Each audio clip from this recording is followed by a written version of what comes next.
Positive જોઈએ અને આનંદમાં રહીએ. ફાવે એવી વાત છે ને બધાને? હે?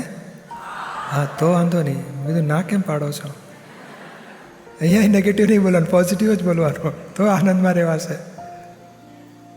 અને આનંદમાં રહીએ ને તો આ ડૉક્ટરો ખુશ થઈ જાય કે આમને બહુ દર્દ જ નથી શરીરમાં, કારણ આનંદમાં રહે ને એની બીમારી બહુ ખલાસ થઈ આવેલી.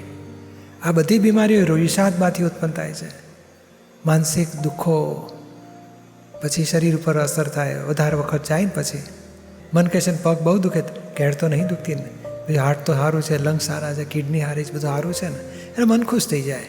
એટલે મનના દુઃખ જ્ઞાનથી મટે, અને મનના દુઃખ મટે તો દેહ પણ નિરોગી થતો જાય.